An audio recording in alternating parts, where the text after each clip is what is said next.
that deal, and you'll have total safety, total security. One of the reasons you couldn't go in is you had no guarantees, you had no security, but now you have total security.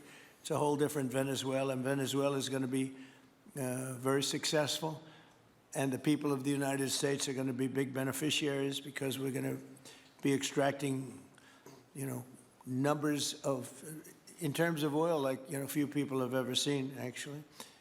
So you're dealing with us directly. You're not dealing with Venezuela at all. We don't want you to deal with Venezuela. Let me thank Vice President J.D. Vance, who's doing a fantastic job. American companies will have the opportunity to rebuild Venezuela's rotting energy infrastructure and eventually increase oil production to levels never, ever seen before. When you add Venezuela and the United States together, we have 55% of the oil in the world. The United States is #1. We have them drilling. Drill, baby, drill was my campaign. And Doug and Chris, I think we're setting records on drilling right now and taking oil without Venezuela. That's how we're getting the oil prices down. The plan is for them to spend, meaning our giant oil companies will be spending at least $100 billion of their money, not the government's money. They don't need government money. But they need government protection and need government security that when they spend all this money, it's going to be there so they get their money back and make a very nice return. The plan is for them to spend at least $100 billion to rebuild the capacity and the infrastructure necessary. Venezuela has also agreed that the United States will immediately begin refining and selling up to 50 million. With respect to Venezuela in particular, we have a very long history in Venezuela. In fact, we first got into Venezuela back in the 1940s. We've had our assets seized there twice, and so you can imagine to re-enter a third time would require some pretty significant changes from what we've historically seen here and what is currently the state. If we look at the legal and commercial constructs and frameworks in place today in Venezuela, today it's uninvestable. And so significant changes have to be made to those commercial frameworks, the legal system. There has to be durable investment protections, and there has to be a change to the hydrocarbon laws in the country. We're confident that with this administration and President Trump working hand in hand with the Venezuelan government, that those changes can be put in place. And with respect to the Venezuelan government, that perspective we don't have a view on. We haven't talked to the Venezuelan government, and obviously we have yet to assess the people's perspective with respect to ExxonMobil entering the country. I have an idea what I want, what I think we should have. We have to get them to invest, and then we have to get their money back as quickly as we can, and then we can divvy it all up between Venezuela, the United States, and them. I think it's simple. I think the formula is simple. We start with a brand new plate, and it's going to be a tremendous success. I think it's going to be probably like few other things could ever be. Mr. President. How does the administration plan to distribute the money from the Venezuela oil sales? Is it, obviously you say it's going to go into these controlled accounts. Yeah. Would it go back to Venezuela in a direct payment? Is it going through these goods? How do you plan to do that? Well, we want to make sure that Venezuela can survive. Venezuela needs money, and we're going to make sure that they get money, and we're going to get money, and the oil companies are going to make something for the work they do, and they're going to get back their money. We're devising a formula, but it won't be so much of a formula. It's going to be what they need. We have to get them to invest, and then we have to get their money back as quickly as we can, and then we can divvy it all up between Venezuela, the United States, and them. Conversations with these oil executives today, did you provide any security guarantees so that they can do their work safely in Venezuela?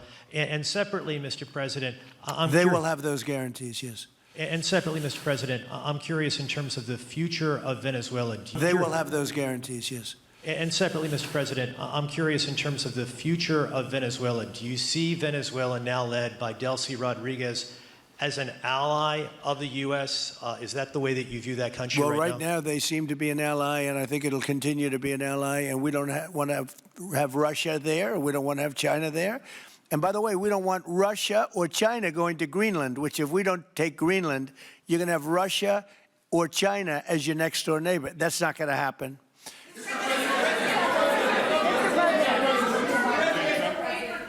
You just said that these companies would have security guarantees if they go in on the ground in Venezuela. They will have. And what is your plan there actually for these companies and those Americans who are going to be on the ground working for these companies?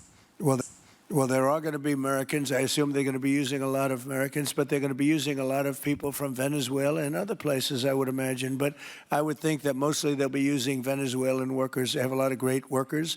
They have a very high unemployment rate, and they have workers that are very familiar with taking oil out of the ground. Yeah. How long do you think the Ayatollah will be in power after what we've seen play out on the ground there? When is the U.S. going to get involved now that reports of protesters being killed on the ground? So Iran's in big trouble. It looks to me that the people are taking over certain cities that nobody thought were really possible just a few weeks ago.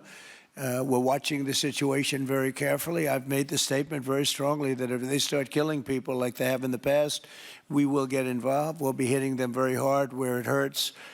And that doesn't mean boots on the ground, but it means hitting them very, very hard where it hurts. So we don't want that to happen. There have been cases like this where President Obama totally backed down. But this is something pretty incredible that's happening in Iran. It's an amazing thing to watch. They've done a bad job. They've treated their people very badly, and now they're being paid back. So let's see what happens. We're watching it. We're watching it very closely. Go ahead, please. How do you provide total security guarantees to these companies without putting U.S. boots on the ground? Well, we're going to work with the Venezuelan leaders and people, and we're going to have a very safe group, and they're going to also bring over some security with them. You know, these are not babies. These are people that drill oil in some pretty rough places. I could say a couple of those places make Venezuela look like a picnic. These people around the table, these are tough people. They go into areas that you wouldn't want to go. They go into areas that if they invited me, I'd say, no thanks, I'll see you back in Palm Beach. And I tell the Iranian leaders, you better not start shooting because we'll start shooting too. I will be meeting with various representatives of Venezuela, probably pretty soon. We haven't set that up. But the relationship that we have with the people that are currently running Venezuela is very good. We also have a young lady that received the Nobel Peace Prize. She's going to come in and pay her regards to our country, really, to me. But, you know, I'm a representative of the country, nothing else. And she's coming in sometime next week, I think Tuesday or Wednesday. And we'll see how that is. But no, we're dealing with the people from Venezuela. We're dealing with them very well. I think they've been very smart in the way they've dealt with us, frankly, because that whole place could have been obliterated with one more strike, and we didn't want to do that. You couldn't rig it. It was too big. But I won the state of Minnesota. It's a corrupt voting system.